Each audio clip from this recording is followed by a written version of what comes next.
to conduct a study session to discuss the long-range facilities planning and school consolidation. With that, we got 4 board members present in MS library, and Maggie Child was calling in remotely on Zoom. And Fred, I'll turn it over to you.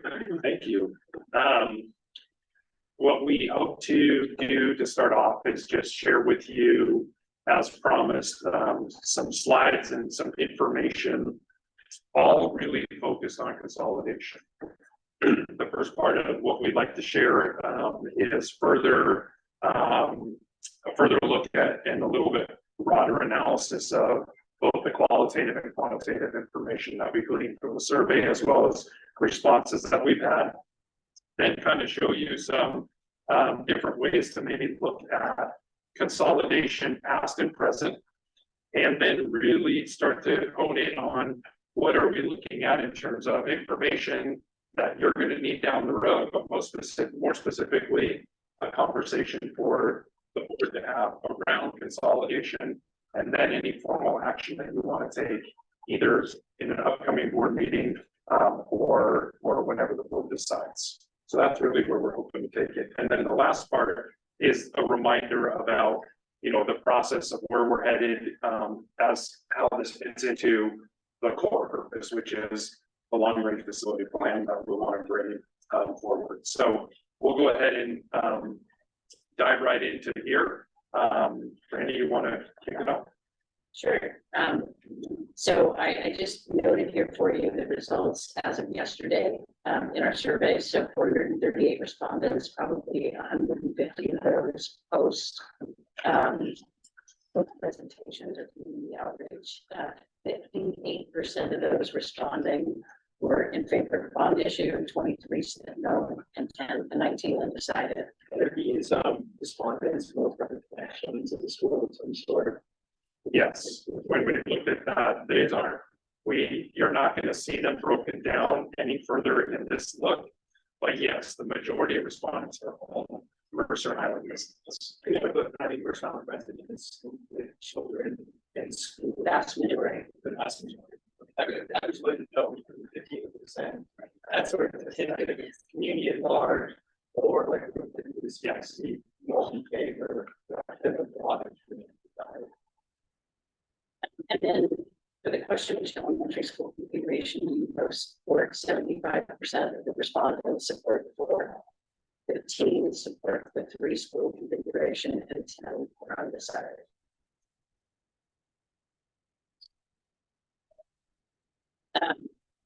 So I just listed here for you, just a few of the comments that people have given.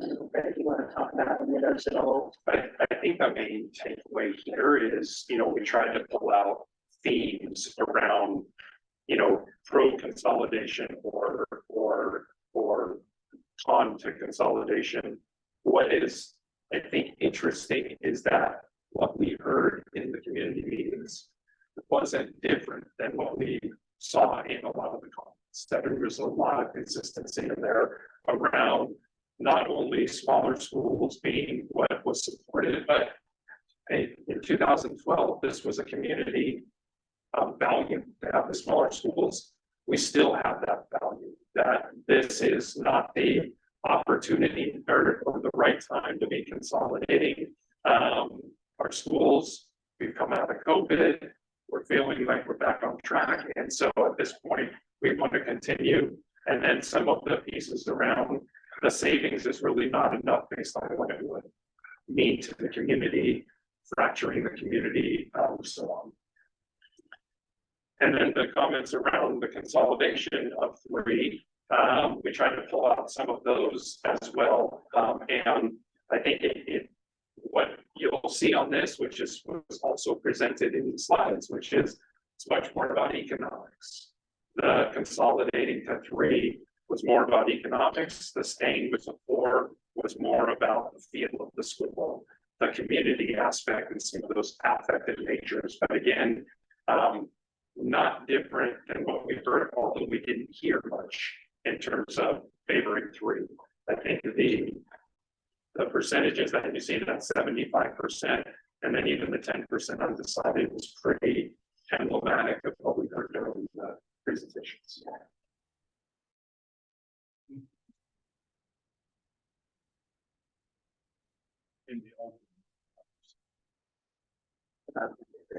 So, questions on comments or this what you've heard? So in terms of the long range facility planning process, just a reminder of we are still in this staff and community engagement, and that's what you're doing as well as a board. And so we're right on track with what we want to continue to be. Obviously, we've seen some additional emails that have come through to you as a school board. I've seen a few that have been just to me, but mainly they've included me with you. So what we're seeing, I'm not getting a lot of other messages on the side, but I think you're getting a flavor which continues to be consistent as well. So as a recap with the staff and community outreach, just wanted to make sure we contextualize, what we've been doing. And so here's just a historical look at the last one. Of how we've been engaging with the community. And I think that bottom one that also just reiterates the investment that you've been putting in as a board to read emails, for David to respond on behalf of the board as the president, or for me at certain times. So just trying to reiterate the point that decisions haven't been made and that the engagement continues both on the staff side and the board side. So Sure. I think, just to try and pull together what we heard at those meetings, we heard loud and clear, do not consolidate now, keep 4 elementaries. We heard monitor enrollment and see how things change post-COVID. We heard from a number of people that this is the first year that feels normal after COVID. And please don't make any more changes for a while. People are just settling. We heard a lot about retaining students and families that we have now and looking for opportunities to bring back kids that are going to school and they're in school. And loud and clear, bond will not pass if consolidation is part of the case. Yeah, I think it's important too that we largely heard, obviously, from people who had closest ties to Highland Park, past or present, from what we had heard. And I was asked at a PTA council meeting last week, if we have heard all the majority of responses. Or do we really think that everyone feels that consolidation is really not the best option right now? And my response to them, just so you know, as a board, is I really do feel like that if the flashpoint was at Lake Ridge or the flashpoint was at West Mercer, wherever it was, I think what we were hearing about consolidation would be consistent. If it's not as close to you, you may not be as impassioned now and may have what one person described as maybe a broader engagement. But in the long run, but when we really, I think, look at it in the grand scale, I really think that this would be the sentiment from school to school based on where we are right now. Yeah. I don't know if you. I would absolutely. So then if we take a look at the history, one of the things that you had kind of asked as a board to help kind of put things together, if you go to the next slide, Andrea. There's a typo there in the slide. It's Is there? It's a study session. Consolation is part of the proposal. Oh. Rather than consolidation. Something that you had kind of been interested in and that I heard at the last board meeting and that we wanted to bring back, and Dan and David and I talked about, was just kind of looking at when the district was last going through this process of consolidating, or at least contemplating it, where were we as, in terms of our size? And so what we just tried to create were 2 bars to show, where were we right before consolidation was happening with elementaries? And then when the consolidation was happening, kind of where were we? And I think this reiterates that as difficult as the conversations are, they are conversations that are the right ones to be having, wherever we end up landing. I think that this is indicative of where we are now is where we were in the early 80s. And there may be different variables at play. We've built a school, we've done some other things, but just thinking about the context here is, you know, and this is the part that I have said, which is, you know, I really still feel like we have to bring this out to the community. And even though this discussion will likely lead to putting it to rest, it's not because I favor one or the other. I think it just reiterates that we're having a good conversation for the right reasons right now.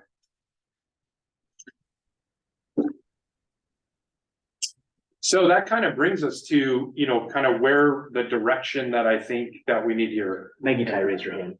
Oh, Yeah, sorry. anytime. Can you hear me okay? Yes. Can you go back one slide to the chart? Yeah, sorry to interrupt it. I just wanted to note that if you looked at this as like a calculus problem, the points at which schools were closed or schools were consolidated before, there was a much steeper rate of downward change than what we're looking at right now. Like where we are right now, we had the little short drop off because of COVID, but we are looking at a more gradual rate of change. So I just, while you had that slide up, just wanted to kind of note that for people. That's all. Agreed. And that I think stated in exactly what's happening, that COVID drop that we had was actually something that was happening probably around real estate and other things on the island back at that point. So I think that's an excellent point, which I think reiterates why we've kind of turned towards consolidation not being the right thing right now. And what you heard from some respondents was study it. Don't make a decision now. Let's study it over time, which you've talked about as a board as well. But yes, thank you, Maggie Ty. So the board direction then is really, I think this becomes the point for us to have a conversation, and we're all here to participate in it as well about, as a board, are you ready to come to a decision about consolidation? And then, you know, we will then start talking about, you know, the direction for the facilities planning committee next. We have ideas about where we think we want to go. We want to get feedback from you, but I think that first one is the most important, at least decision that we'd like to get to today. And I think you do as a board, moving forward. So I think this is probably a good time to stop, pause, and at least have that conversation. How do we want to memorialize the decisions around this? Do we want to do a resolution? Do we want to do just a vote? How do we track this moving forward so that boards can think about this in the future? One idea could be resolution, you're right. It could be also part of the long-range facility plan that we put together. It could be just a formal vote. So just adding other context. I think a resolution would be desirable in this situation to give certainty, and then also just memorialize it in very succinct terms as to what exactly the board's direction is concretely with consolidation. Is it preserve the status quo for a set period of time, plus like concern, you know, and then to revisit upon like certain indicia? But I think as concrete as we could be would give a sense of security to the community, and to know that there's definable metrics in place. I'm a little uneasy with resolution without knowing where our conversation's going. So I would rather discuss this kind of after we've discussed the issue more, to see kind of where we land. I'm a little uneasy with resolution because, you know, life happens, and you know, heaven forbid we have a natural disaster where that impacts one of our schools, and then we have to change, you know, because of that, not anything to do with with enrollment, when you've got something in a resolution that makes me uneasy. Part of the plan, part of the long range plan, I think is a plan implies more of a moving thing. And I think that there's ways to write, here are the criteria that this decision is based on, and, will be revisited every 2 years or 3 years or what, we're not really there yet. So that makes me uneasy just based on, there's going to be other exterior factors.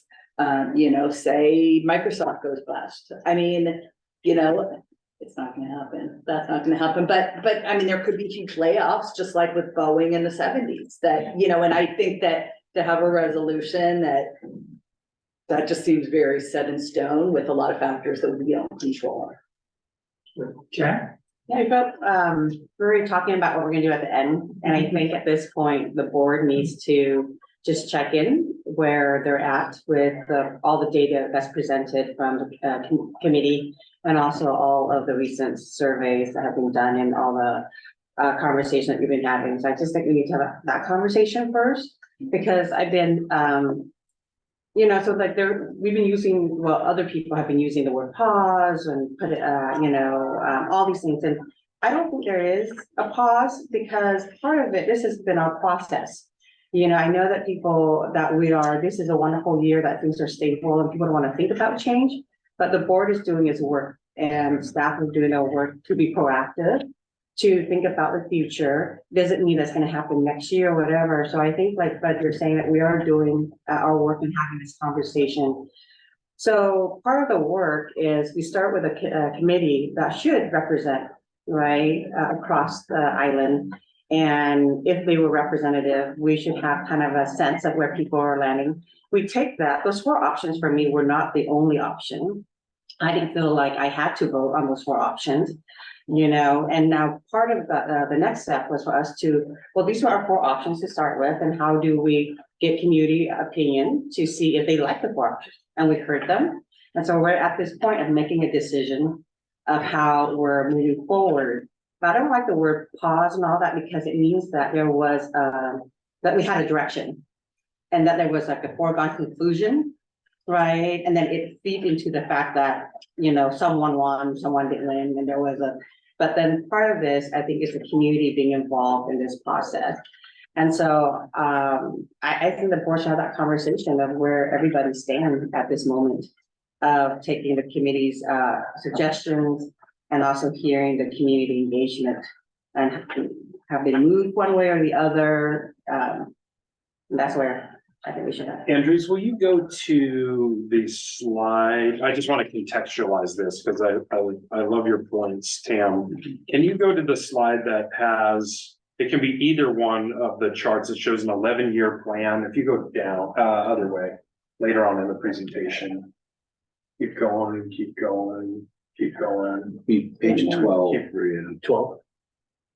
Is that That one will work. Yeah. So just contextualizing, I think that we're going to start, once you were done with the consolidation conversation, then we'd like to start forecasting for you what we think we want to start bringing to you in the subsequent plans, and start kind of framing that out for you. Because I think we do need to check in and make sure we know where we're going with consolidation, because knowing that variable is going to impact so many other aspects of the plan. So I think checking in on that would be super helpful, because then whether or not it's one of those 4s that was presented or another one, well, it may be a variation of A, C, D, or something brand new, but that consolidation variable is the most critical right now. Okay. Could Maggie Ty speak next? She's got her hand up. Yep.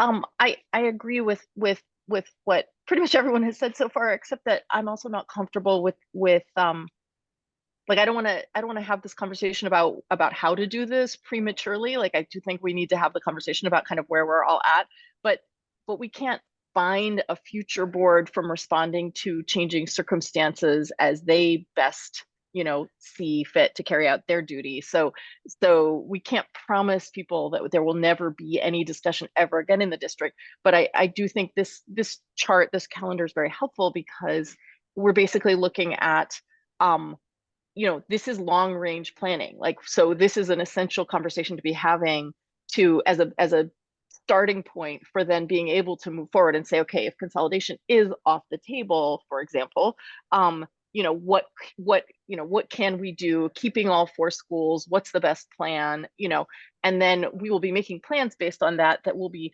hard for a future board to undo. You can't get kind of halfway through a plan like this and have already done a bond, for example, and committed to doing a plan, and then suddenly be like, oh, we changed our mind, we think we'll go down to 2 elementary schools. Like that's not very likely to happen, so I'm just kind of weighing in to say, again, I think we just need to have the general conversation first and then figure out what the correct format is for communicating that decision. So with respect to the substantive issue about consolidation rather than the procedural, my own view, I guess, is evolved on this actually. I think coming into it at the beginning, like late spring, I thought for cost saving and operational and what other districts were doing, that I thought there was a good likelihood that we should embark on something similar. But there wasn't data at that point to sort of say like whether it's appropriate or not. And then like now that we have data, which I guess the one data point we have, like in terms of, apart from sentiment, that the operational cost savings would be approximately 800,000. And I think the community overwhelmingly said that's not significant enough in terms of what we as a community value at this moment in time.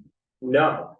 And that's sort of similarly, I think, as an elected representative, what I feel is appropriate for this committee. I mean, for this board to proceed with, know that we will go forward, we will maintain the current footprint.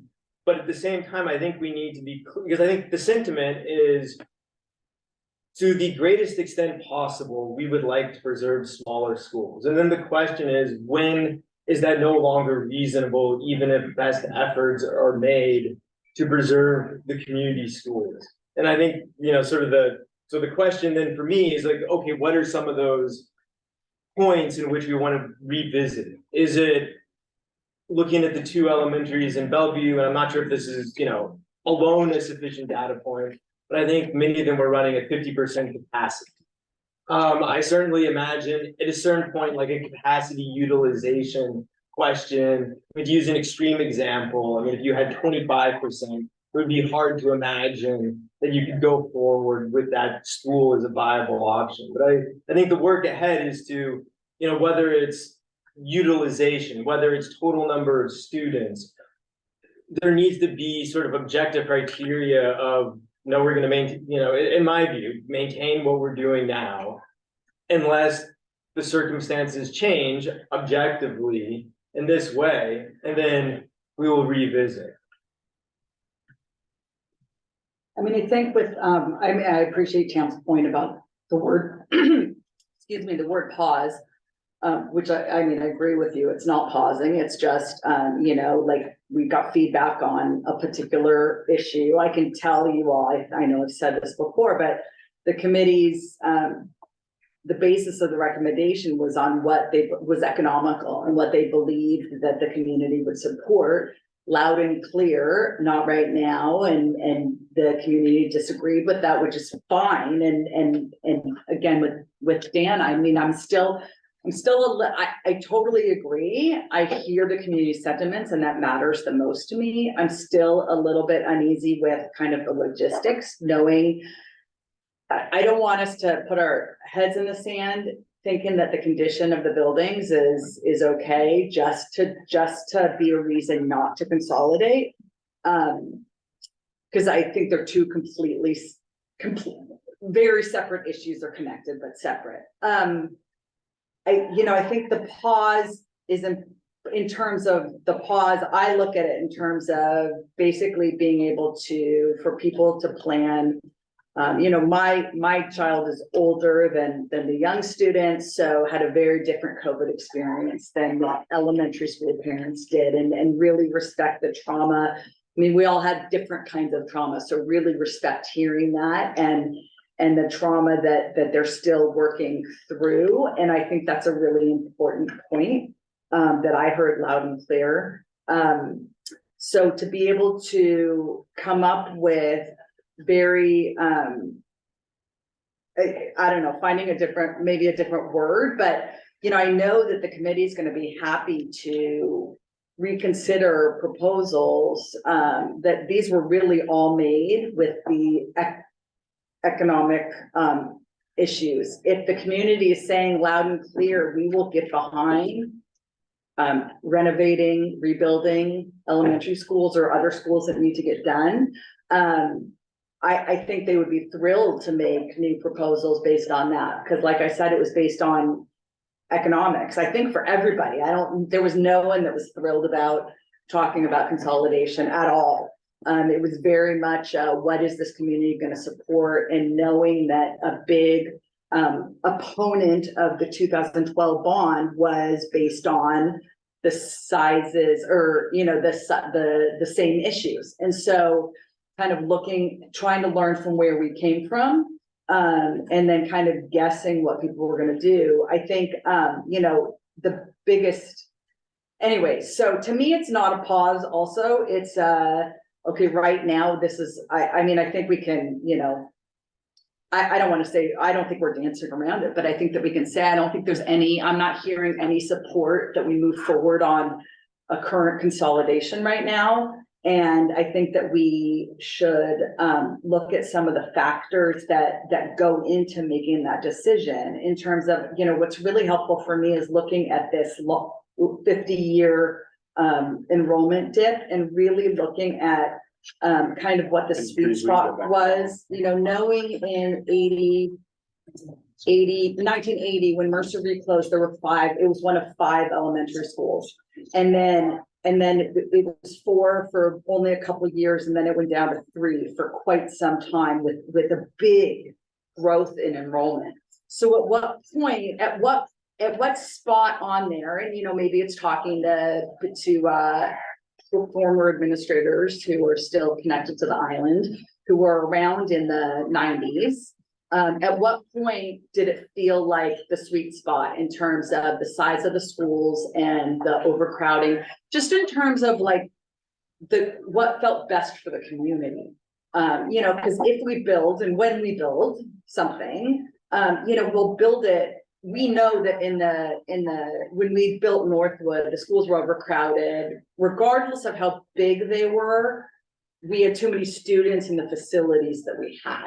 So would people have felt different if the facilities could have accommodated that many students? And I'm hearing no, which is fine. I'm not suggesting that we do, but what I'm saying is having that conversation of, at least right now in this current time, and it could change in 5 years, what feels like the sweet spot for people? Because like what Brad said in terms of, or I think Dan, going below, there's already people that are uneasy about having combo classes. If our schools are the numbers that they are right now, there's going to be combo classes. And it doesn't mean that they're going to be bigger classes, but there's going to be combo classes. And, how do people really truly feel about that?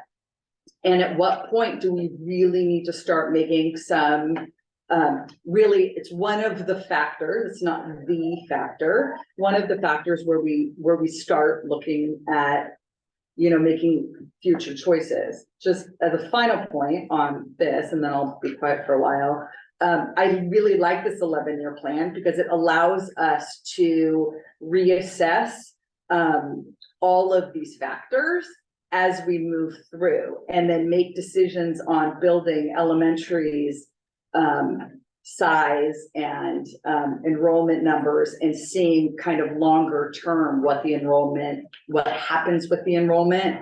And anyway, so I mean, I really like how this looks. I bet the committee is going to really like how this looks, and then really be able to go to, really the focus was what proposal can we make that's going to be successful. And so, having more guidance like this and the more information from the community, I think is really helpful to come up with a really good plan. I'm still a little bit uneasy of as we get to like the first elementary school, what do we do with our kids? But I guess that's a problem for the future. Andrews, while we go to Dan, will you go to the last slide?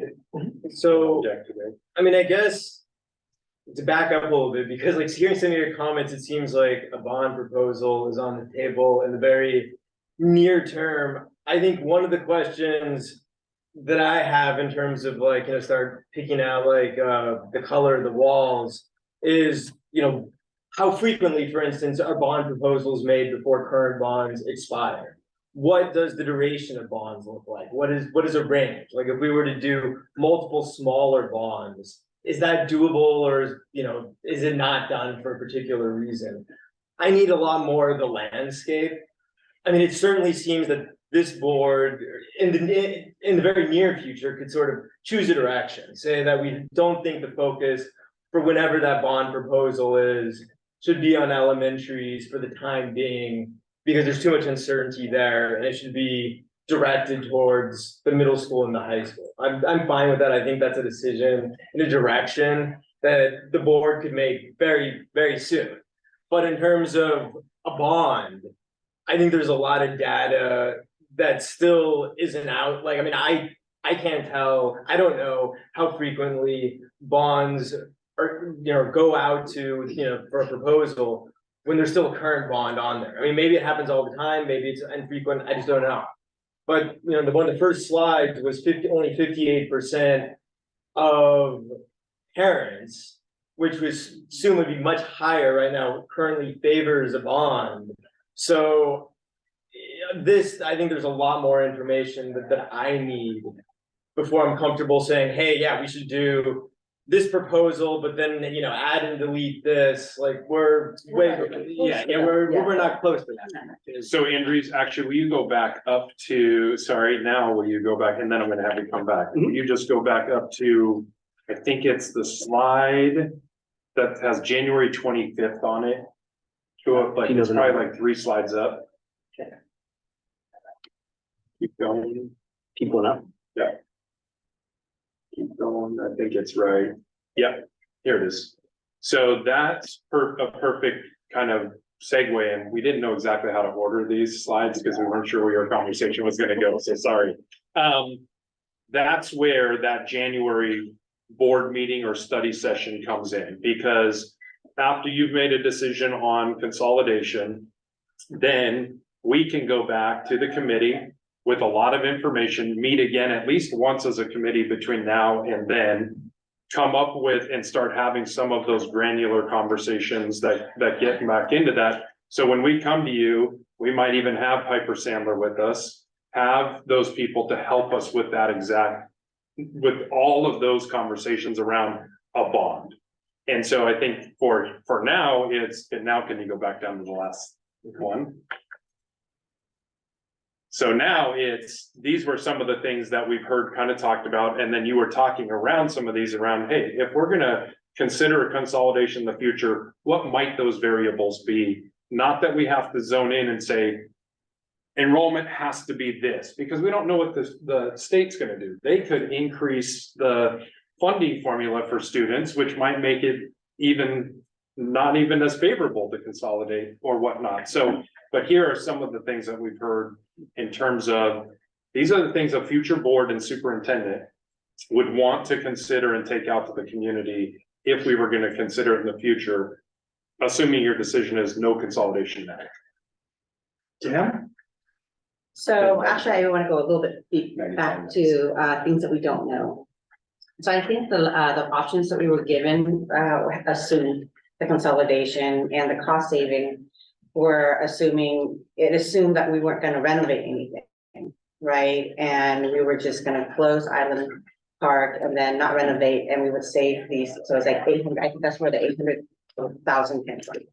Do you mean the committee's proposal? Yeah, the 4 proposal, right? There was just like some cost saving, but I don't know. So I don't think there's any wrong answers. It's just like thinking about our community, where our community wants and our community value neighborhood schools, they value small, schools. I think, we need to do more education and about small school doesn't necessarily mean small class size. Which I love a small class size, but it doesn't mean, putting more students in one school is like increasing class size. I think there's just some, as I'm hearing conversation that we can better help to clarify.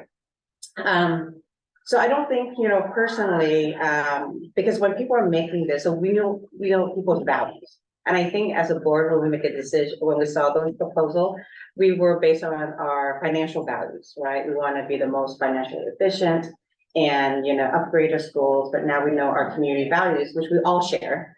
And as an islander, I want to, yes, have my 4 schools, have my 4 schools and be able to do all of this. And so, but we need to know what we're giving up, what the compromise is. And I don't feel like we have those numbers. So if we don't consolidate and we have 4 schools, what would be the timeline to upgrade those schools and what would be the cost? I don't think we have those numbers, right? I don't think we have, for me, another things that people haven't talked about is what we save and where we can reinvest in that. So will I save $1 million, right, for this? Because we've been thinking in terms of pure cost of capital, but then are we allowed to, if we save that, what are some of the other benefits, right? Can we reinvest? I don't know. So those things need to be further clarified so that people, when they make decision on the vote on the bond, beside the logistic of when do we do it, that they know exactly what they're voting for. And so that's, that's where I'm at. And I feel it's not even, so it sounds like that we're all on the same path as we want to listen to our community. We want to, possibly, if we can, maintain the 4 schools, right? And then, so now the next step then is to figure out if that's the case, what does it take financially? And like, what are we kind of giving up, right? And then I think we can decide on, then I think we should make another vote, and which David and I won't be here for, to say, given all these pros and cons, is it worth it to focus on like for neighborhood school and giving up all these other things? So that's kind of how. When we talk about, can I just answer that though, from the committee's perspective? Just. Yes, go ahead. 100,000, it was in cost savings. For the committee, it was the 150 million for renovating a 4th school, as opposed to just having to do 2, having to do 3. I think so, clarify that. No, but I'm telling you, that was the committee's point of view. I'm not saying that that's right or wrong. That was the committee's point of view. It was that savings, the 150 million of not having to do another school. It wasn't the yearly operational expense. Maggie Chai? Yes, thank you. Sorry, hang on, I have some notes. Yeah, so as far as like the 58%, only 58% of the parents surveyed supporting a bond, I think there's been so much uncertainty about what a bond would look like, what, if we don't even know if we're doing 3 elementary schools or 4. I think there's a whole school of psychology that looks at how people make decisions under conditions of uncertainty, and people tend to choose what they know over anything that has an unknown factor in it. So I do think we'll be looking at a completely different situation, and also of course be able to survey even more families and more parents and more community members once we decide consolidation, yes or no, though looking like no, and then are able to come up with a specific plan and to say it would be these years. So if your kid is 2 years old, it would affect them in this year, or it would not affect them at all. I think the clarity will be very helpful for people in deciding whether this is something they can support. As far as that slide goes with the things the future boards should take into consideration, I don't think we know enough to, speaking of uncertainty, I don't think we know enough to say, if the population drops below this, this percentage of capacity, then we must consider consolidation, but I do think that if we come up with a statement that suggests things that future boards should take into consideration, I think that's great. I would want to add something about the rate of change, since historically it looks like that has been a trigger for Mercer Island to close a school.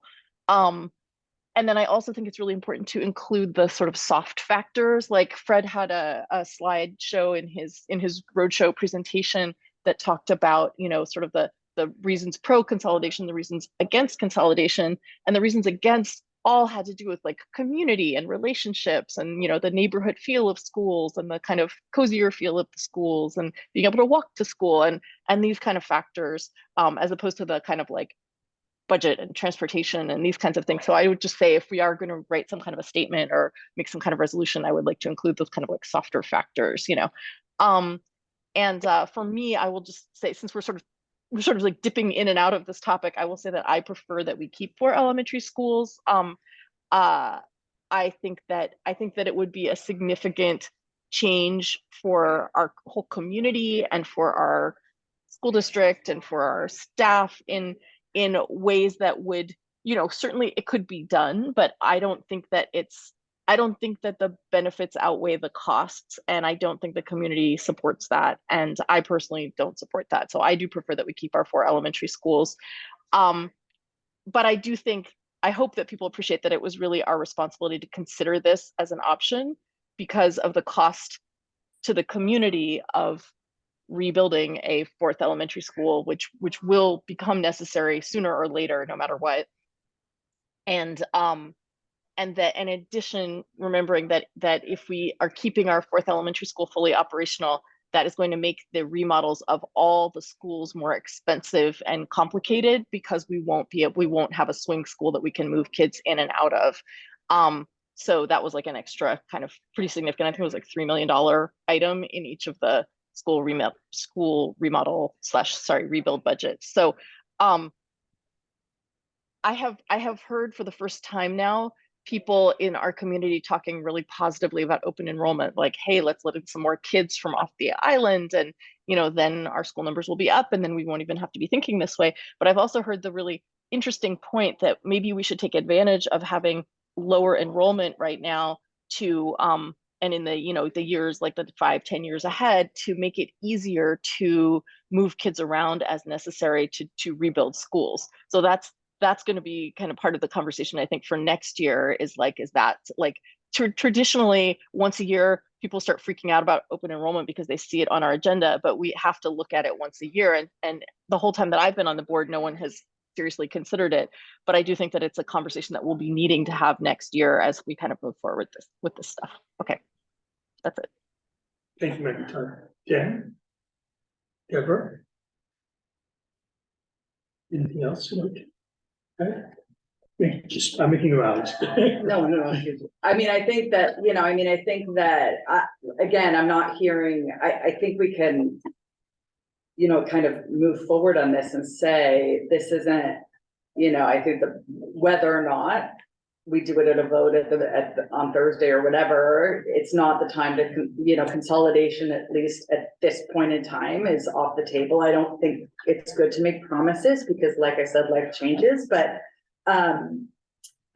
you know, I mean, I think it's really pretty easy to say until there's, you know, I mean, it won't come up again until there's at least a bond proposal or, you know, part of a bond package, and it won't even necessarily come up then, but like at a minimum, it doesn't come up until there's, you know, a bond proposal that's going to go forward to the community and part of that conversation. And it very well might not be, but at a minimum, I think we can give people enough certainty that, you know, for right now, based on the criteria that we have, the factors we're looking at, we are no longer considering consolidation right now, and then sending it back to the committee to come up with a new proposal based on all of the feedback. I mean, I hope that that's enough of an answer for people to feel more secure, but like Tam said, I mean, the only consistent thing we have is change. And you know, and I'm not trying to scare anyone, but this change is scary. And there is probably not me, probably not you guys, but you know, this conversation is going to come up again because it's a cyclical conversation. So I think just knowing that and knowing that we're, you know, it's a community decision. There's no way. What I really challenge people on is because the anger that that came out feeling like this was sprung on people. And I was like, how else do you introduce a topic like this without quote unquote springing it on people? And that was never the intention. But you know, when you first hear about something, it's like getting a terrible diagnosis, right? I mean, it's shocking.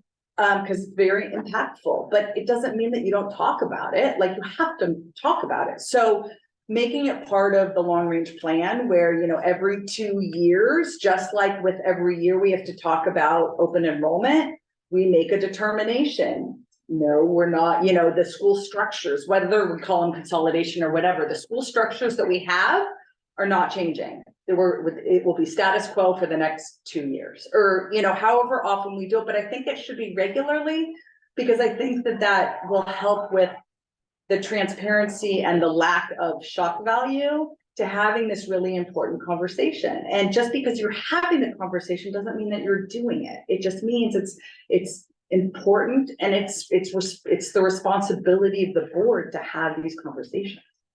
Tim?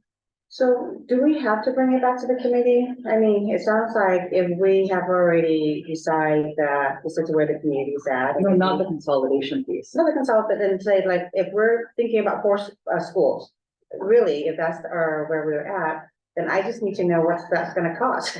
I need to know so I need a plan. I don't know what the committee can do with what other plan. I just need to know that we're gonna keep our 4 schools, and to renovate them, this is what's gonna cost, and this is a timeline. So I think that's the next decision, that's the next step. Because I don't think going back to, there's not like any magic solution. So now it's just a plan of what is gonna cost us. Then with that plan, then we can see if it's feasible to figure out how to chunk it out, and then if it's too much, right? And the community saying we can't afford the 4 schools, then it forces to another conversation. But if we're at this point, then I just need a plan of how to make it happen to keep it going. I think, you know, we started this kind of thinking about what the output of this board should be. We deferred that a little bit. Let's also defer whether we take this back to the committee for now too. Real quickly though, come back, we want to decide on consolidation. I think you're hearing from the team, maybe a definitive no consolidation. But we're not taking one of the 4 plans. We're not taking the plans that were presented. It's okay, yeah. And I think the other thing that's coming out as a result of no consolidation is a focus on smaller schools, so 450 thereabout person schools. So I also hear that as an output. I don't think we want to, if we're thinking about building a new school, an output would be that it would be a 450 person elementary school. I would love to learn, I don't disagree with you. I would love to learn more at least in the committee materials that we got.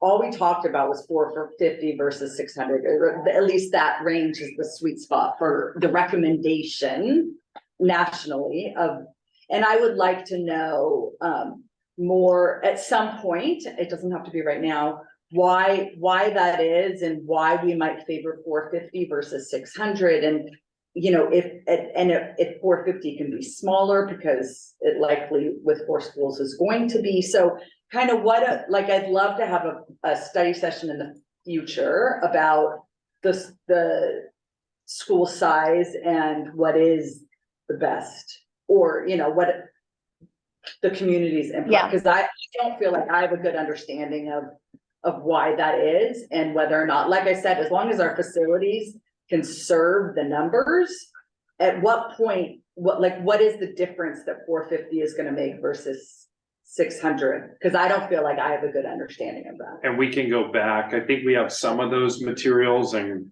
granted, there was so much coming at committee members, the 2 of you who are serving. I think that was meeting 1 or 2 when we outlined some of that, so we can go back, definitely. Right, but I mean, what goes into that? Where does the 450 to 600 recommendation, what are the factors those numbers are based on? And then, so more so, I don't feel like we dove deeper into. There was a bunch of studies sent by community members around. Right. That contained that. detailed studies. Maggie Ty? So. Yeah, also sorry, so two things. One is a question that I will have for future study sessions is whether there would be any point in making one of the schools bigger to help with moving of students during construction of other schools. Do you know what I'm saying? Like would it still make sense to make Lake Ridge a slightly bigger school, or to design it to have capacity for more portables, like in a more comfortable fashion or whatever, since we aren't going to have a swing, since we most likely aren't going to have a swing school we can move kids in and out of. So that's just something to ask, like, for an expert opinion on, you know, whether maybe we build one school with some sort of like additional capacity, and then when the process of rebuilding the schools is done, we turn that additional capacity into like a theater. I don't know. You know, so that's just one question. So it's not about the ultimate size. It's not just about the ultimate size of the school. Like, I think we can all agree 450 sounds like a nice size, you know, neighborhood school, but do we do one a little bit bigger because of the logistics? Okay, that's one point. The other point is to Deborah's comment about the, you know, is this something we look at every 2 years? I'm not interested in committing to that, because I think that is the kind of thing that really makes people feel uncertain about the future of the schools for their kids. Like, I know if I have a kid and I'm enrolling them in elementary school, I want to know that school is just going to be there. I just, until now, would have always assumed a school would just always be there. And so the idea that every 2 years we would discuss it and like maybe think about consolidating, i.e. closing down a school, that to me as a parent would be really unnerving. So that's just my 2 cents on that. Yeah, I think a lot of difficulty in long-range facility plans and for the staff to move forward with it is where if we've got quicksand for our plan, it's very hard to predict. It's very hard to help people think about this. It's very hard for us to do capital levies to fix and repair our schools. It's very hard for communities to stay intact and PTAs to stay intact. So I think the longer we prolong a decision around consolidation, or the longer we prolong a decision around school size, just the more uncertainty there is. If your metrics to revisit this discussion is merely a date, and every date, to your point, Maggie Ty, this whole thing could be upended, is incredibly confusing to staff, to community. It becomes unpredictable, to your point, Maggie Ty. So, you know, I think as a board, we have to work towards, you know, putting some things somewhat concrete despite the ambiguity around it, and make some decisions in the face of ambiguity to allow other decisions to unfold. And that's kind of what I'm hoping we achieve today. And 2 big decisions, I think, would be whether we take, well, one big decision would be preserving 450 student schools, which means we preserve our existing elementary school footprint. And that allows a lot of ambiguity around bonds to move forward. Is our next bond going to be at least a middle and high school, or is it going to be a middle, high school, and small elementary? That allows those 2 decisions to be made based on price. Certainly when other bonds are done, it'll be other prices. So it's kind of hard to give the community prediction here. And then any other bonds that take place, we can lengthen or shorten that time based on community input by using our capital levy. So I don't think our decision today around 450-person schools and or consolidation has to be so grandiose in scope and prediction that we know what all 4 schools will look like. We don't have to know the intricacies of, well, if we're building Lake Ridge, do we need a pivot school, or can we do it in place? If we're building West Mercer, do we need a pivot school, or do we do it in place? Those type of intricacies is better handled at the moment those schools are rebuilt, as opposed to trying to predict that now. But I do think our community And our staff get a lot of benefit by if this board can make a decision around 450-person schools, which also means we wouldn't be consolidating, at least in the long term. In a near term, if you're rebuilding a school, that decision is up to that future board and or staff to figure out the right thing. Tam, your hand is up. So totally agree with what you're saying, David. I just want us to also get, but kind of not use the 450 as kind of, we want a 450 school. So what we're doing is that we're allowing our school to not be fully maximized, right? So we're at like 70 or 80%.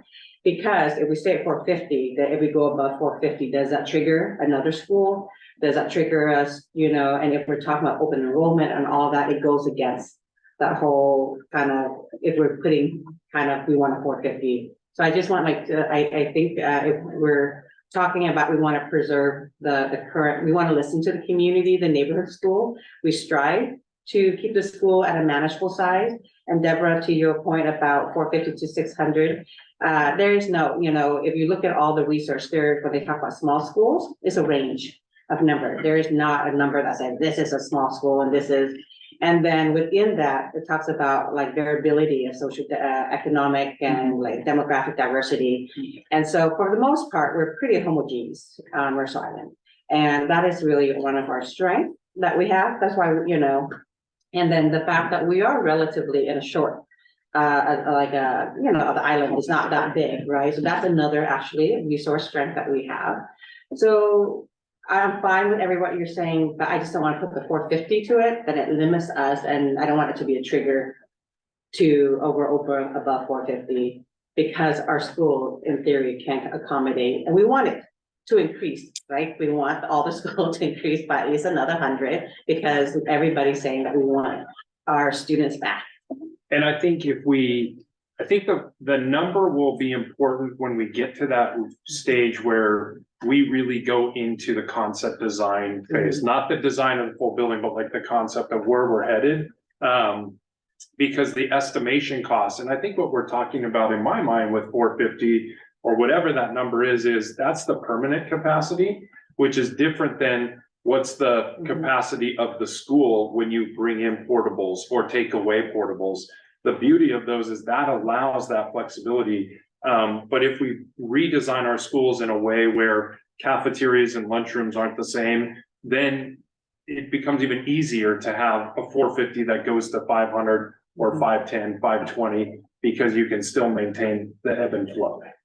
And portables today are such a different world than Yes. what they used to be. I mean, they're nice. I think the other thing that drives up 450-person schools is relative, you know, would easily handle our near maximum enrollment when we built Northwood, right? And then Northwood, we built the adult learning center, so we reduced some of our portable capacity. But in other schools, it could be designed for expansion in mind. So, you know, I don't think we expect to go to the 1970s level of enrollment, in which case you'll need much, much bigger schools. But I think, you know, if we're handling when Northwood was around, which feels like a reasonable maximum for the next at least 20 years, I don't think there's a lot of, you know, risk in that. I don't get how the enrollment was so high. We didn't have the multifamily housing, I mean, in the 70s. Just where did all those kids live? We could have the population line drawn there too. I think that's when we went from 10,000 people on Mercer Island to 20,000. We still had a lot of younger families. More Like, kids. I mean, when it was less Yeah. affluent and, you know, more affordable. I think we experienced the completion of the bridge and then all of the building that could happen. And then those families all started having, like they were young people buying homes at that point who then were having kids at the same time. Yeah. Just for, you know, Maggie Chai. real oh, quick. sorry. Maggie Oh, Chai. yeah. I've asked this question before, but I'm asking it again for the sake of the public. If we had to set up portables for, let's say, 2 years as part of a construction project, would that be covered by the bond, or would that be something that would come out of our operating expenses? It would ultimately be covered by the bond. Okay, because it's part of the construction. Yeah, and just again, for those who aren't familiar, when Northwood was built, you know, there was like a pad that was prepared for potential future portables, which made it a much smoother transition when we did put the portables, the sort of permanent portables on it for the Pathways program and the aftercare. Fred, did you have? I was just gonna contextualize right before COVID. We were pretty close to 450 across the schools. It was more like 433, 435. And kind of going back to why that number, why a lot of school districts kind of go there is that's when you have, you know, you're not questioning whether or not you need full-time PE teachers, full-time music teachers, the art teachers, you get fuller classes. We had very few combination classes at that point. You know, that's where that number kind of starts coming in just for historical purposes. As we kind of dropped to where we are now, or excuse me, if we go back to where we were right when Northwood was opening, you know, at that point we were thinking, hey, that's what a small school is. That was 460.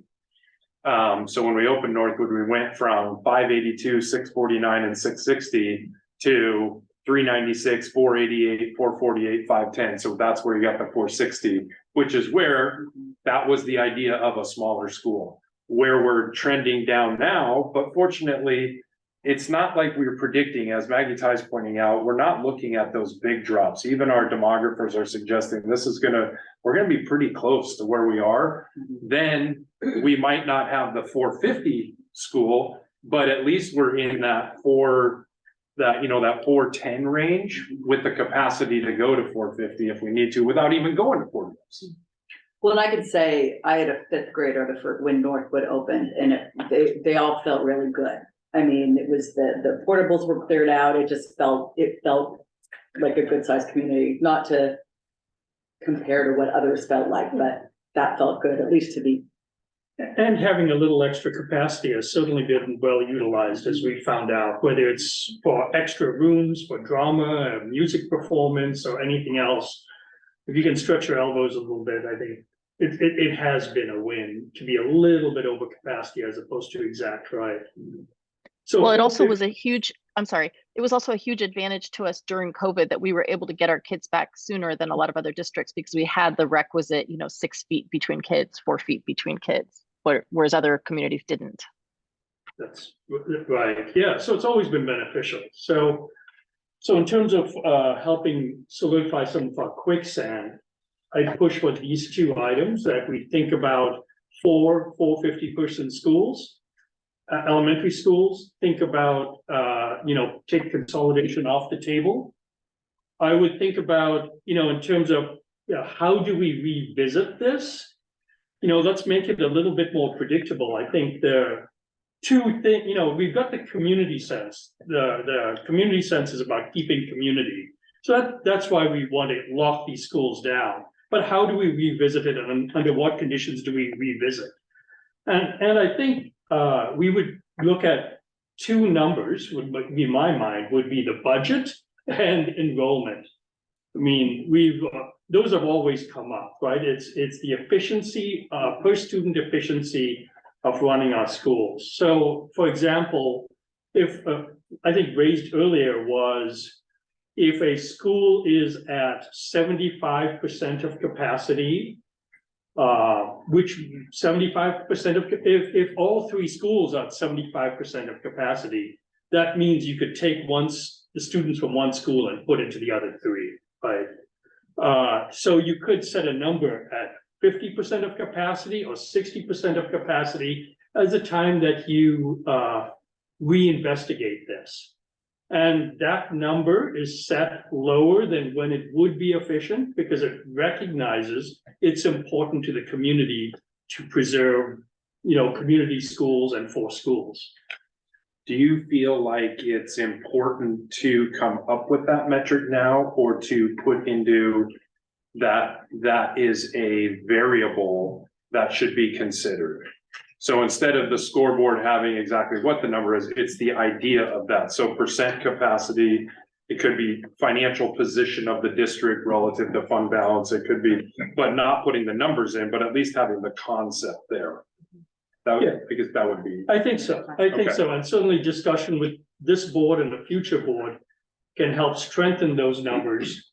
And the reason we have these numbers again is so that people know we're not just waking up one day and deciding something. It's that hopefully will be the enrollment charts every year. This changes on a yearly basis. The slope is very small.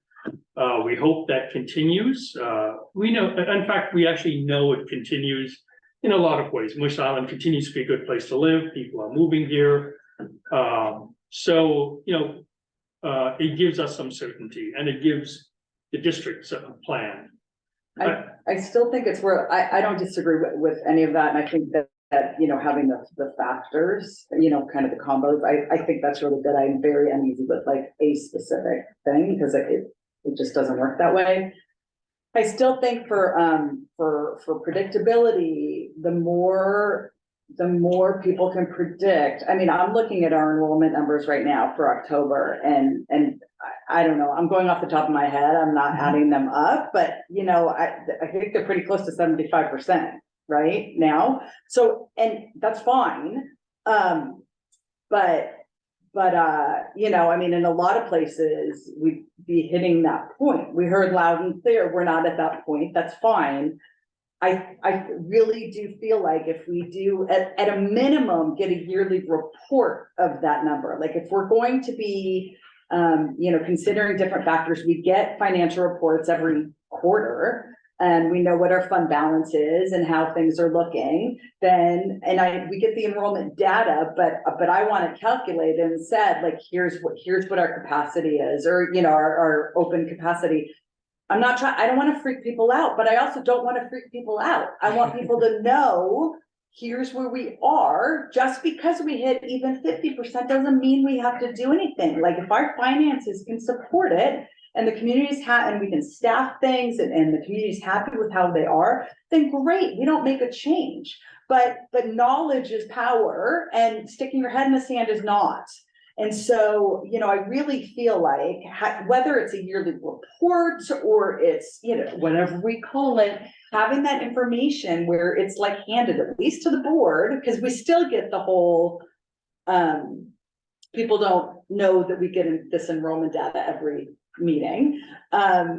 And that's fine.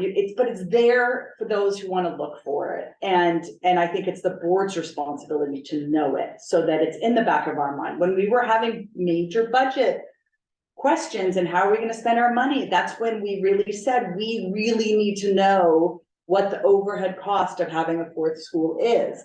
When we actually dug in, when our staff actually dug in and found the answer to that, I think it really calmed everyone down on terms of, no, that's not enough of a cost savings to justify making a major change to people's lives. So, I mean, I think everyone feels really good about that. And I'm grateful that it's way lower than what we'd always kind of been told. But having that I really think that having that information regularly but without saying like, okay, we're not doing anything until here. Like, I don't think that number is necessary, but I think an accurate report on what it is really important, as important as a budget is. So I mean, like one natural thing would just be an OE11 to build out, capacity and utilization. And to just, and frankly, that should be part of it. I think, like, to have it more built out on a recurrent basis, and then to refine what that is, understanding that the position of the board, at least this board, is, to preserve smaller schools if at all feasible. And then, to start refining what it would mean for it to be infeasible, right? so I'm looking at that as well, Dan, is under number 1, it says establish a schedule and set priorities for capital construction, replacement, renovation, and maintenance projects. And setting those priorities, the superintendent will. And so it's further just delineating this conversation into another component of the long range of meeting this expectation by the superintendent is also considering, not just replacement. And just like the capacity, to me, I think it would be confine it to capacity and utilization. and just make that a discrete item that is discussed and, considered on a yearly, go forward basis. And it would allow us, as I'm seeing Mr. Miller there, like a principal to explain why we're using a certain segment of a school, not for core instruction, but we're making a decision this. It might show up on a capacity chart as under capacity, but it might be for very positive reasons, but everyone knows what that looks like and agrees, okay, that's a decision we're making. Right, and I don't think we Can I go even to- need to say what's feasible and what's not. Right. Every group, every, generation will decide that for themselves, Yeah. but it's important to have the information. Maggie Ty? Yeah, thank you. I'm much more comfortable with the notion of having an annual report on capacity than kind of how I was thinking about it before. So that sounds like a great addition to the reporting that we get. And that can go in the long-range facility plan that gets updated is our budget numbers are, hopefully the state will make changes, with capital contributions to school districts to build buildings. I won't hold my breath, but hopefully that will change in the future. And, all of that stuff is part of the long-range plan. And then I think the other one to think about is how does operational costs of our schools and our budget and our ability to achieve our fund balance goals. There's two big things, our fund balance goals and ensuring that we're paying our teachers a fair wage, that we retain and attract good teachers here. Those two big things, if we're under capacity and we're not meeting those two goals, I think there's a significant issue in front of us as well that should be considered. I mean, right now, it is very clear that the community and our teachers have come in front of the board and said, we want 4 schools and we want to maintain 4 schools. Now, those decisions that they made today might change in the future. In multiple ways. I mean, if we certainly don't get our levy increases that we want, if other existential issues happen, such as COVID again, there are many things that can hurt this positively or negatively. So fund balance and being able to pay and retain our staff, I mean collectively, administration, teachers, classified, certificated, should kind of weigh in these decisions. And again, these are not meant to be numbers that cause a direction to change, but the slope of these numbers, as Maggie Ty has indicated, if they're falling precipitously, then you want to have that conversation faster than you might otherwise. So those could be 2 other reports that we think about around this. I guess our fund balance gap from 8 to 10%, how is that changing over time? And then how our comparative pay is changing over time. Because it's 85% of our budget. Yeah. And whether the operational cost will make a difference in that. So the I'll move back to Fred. I think we've got locked down some issues for you now. I think we've got some opportunities around the bond schedule. Do we think about the middle school and high school first, then an elementary school? Would we like to combine those if at all possible? That might be some structure to think about. The other structure to think about is, do we want a big middle school or a smaller middle school that's more aligned with current enrollment? So I think those are some issues. I'll turn it over to Fred and Brandy right now to see if that's the priority or there's something else. I think we have the direction that we need to be able to now go forward and be on that timeline for January to bring you our best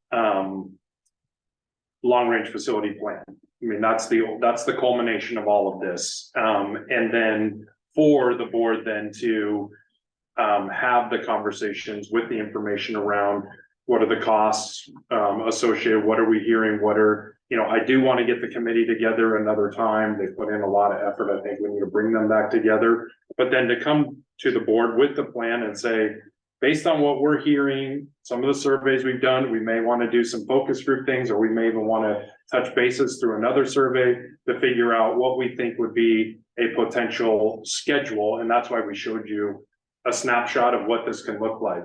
I think previous long-range facility plans that we had done didn't, you know, we finally passed the bond, we built half this school, we built Northwood, and we felt like, okay, we're gonna now wait.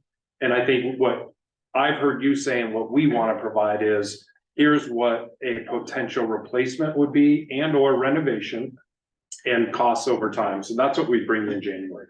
But I think we have the variables, right? Do you need anything else? Can I ask Maggie Ty real quick? Yeah, thank you, Maggie Ty, for your handout. I just want to Sorry, say, Maggie Ty, I just want to say you helped push for this meeting, primarily instigator of this meeting so that we didn't pause. So I want to make sure your needs were covered as well. So thank you. Thank you so much. I do feel like my needs are covered. I wanted to just say I'm really excited to be moving forward. I think it's going to be really helpful for the community, and I think it's going to be really helpful for the committee, and it's going to be helpful for the kind of like how, again, with that, having a little piece of certainty really helps with moving forward. But I wanted to also say that when we start looking at, you know, bigger versus medium-sized middle school and kind of, you know, what, like, are we going to just finish whatever the original plan was for the middle school, or are there changes that we need to make now? I'm hoping that we will be doing significant community outreach, both to like students and parents and community members, as well as the staff and the administrators at those schools, like at each school, really, as we're looking at kind of what the plans are. Because I know with the middle school, we just had this lovely visit there, and it was noted that sort of theater was like kind of a blank spot in the original, you know, the original rebuilding of the part of the middle school that we've completed. And they're doing some very creative stuff and our you know, our staff have been very creative, you know, painting a empty classroom black, so they have a little black box theater, that kind of thing. But, you know, are there things that we missed the first go around on the middle school that need to be made up now, or that maybe if we are deciding to do a smaller finishing job on the middle school, does that maybe mean we have the capacity to add some things in that would really enhance the student experience at the middle school, you know, like a kitchen classroom for the cooking club, you know, that kind of thing. So I'm just hoping that we'll continue to have the really excellent level of outreach from, you know, our team, as far as like communicating back both directions with the stakeholders in each of these schools. Andres, can I for a second, because that's a great question. Let me show you where that fits in, just so you can kind of see it. So let me go here.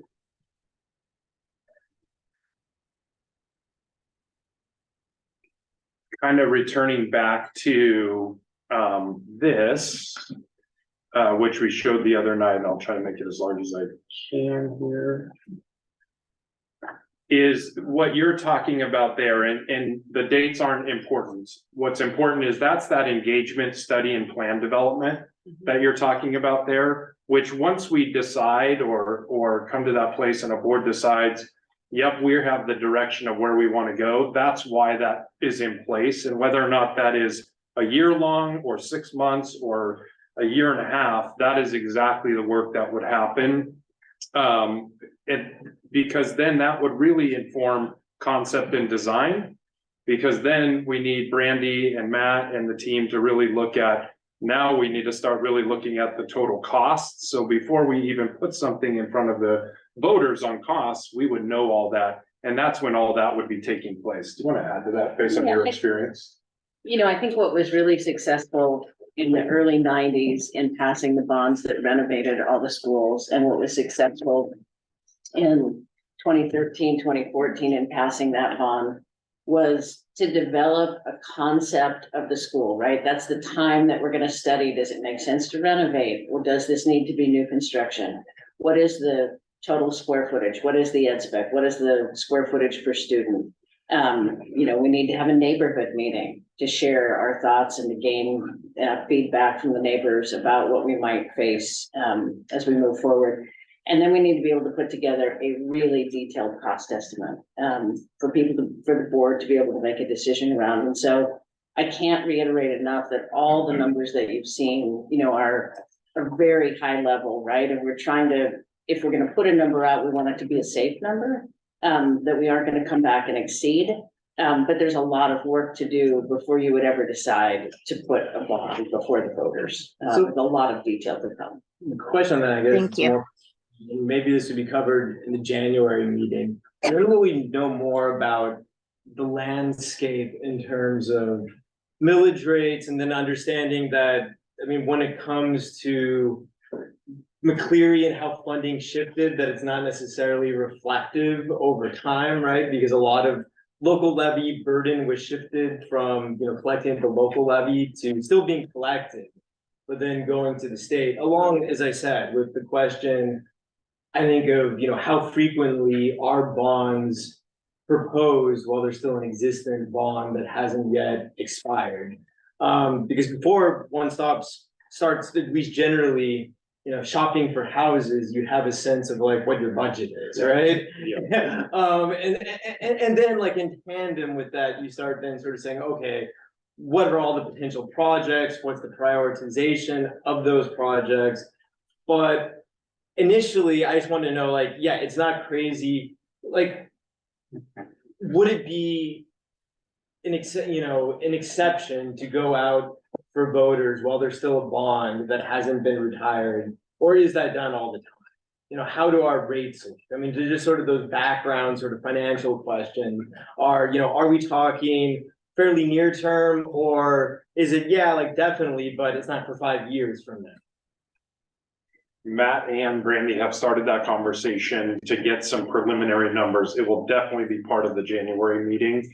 And to be able to show, and that's why we might even have Piper Sandler there to be able to talk to you about what do other districts do, but do either of you want to kind of add in kind of? I would just say, I don't think it's unusual for school districts to stack one bond on top of another. As Dr. Rundle mentioned, we are engaging Piper Sandler now to look at, if you did that 4 bond scenario, what might that do to taxes over that period of time? And again, giving you hopefully the worst case scenario, and that, as we get into that concept design, it could come down from there depending on decisions that we make. Anything you'd add? No, it's not uncommon for those districts that run bonds, as they run, as you mentioned, 15 to 20 years in a bond. So they do stack them on top of each other. Well, what Piper Sandler, when they came, it was Piper Sandler that came and talked to us. I mean, they talked about, basically like refinancing. Yeah, no, So it they'd be would just be good to know, to be able to say, like, as a board, like, hey, like, over half the districts in adjoining areas have stacked bonds. This happens all the time versus something more, like, I want the facts, right? Like, I think, as we've discussed, I think there's broad agreement that certainly a bond would be put forth before the current one expires. I think the question then is, what does the timeline between now and 5 years from now look like? And I think that's an open question, at least in my mind. And voters wanting to know what's that gonna do to my tax bill, at the end of the day. And others, that's not as important, but they want to know, what does that do to, the financial position of the school district or whatnot, but having all that, I fully appreciate. Well, we don't start collecting until the building's done, right? You pass a bond, you build a school.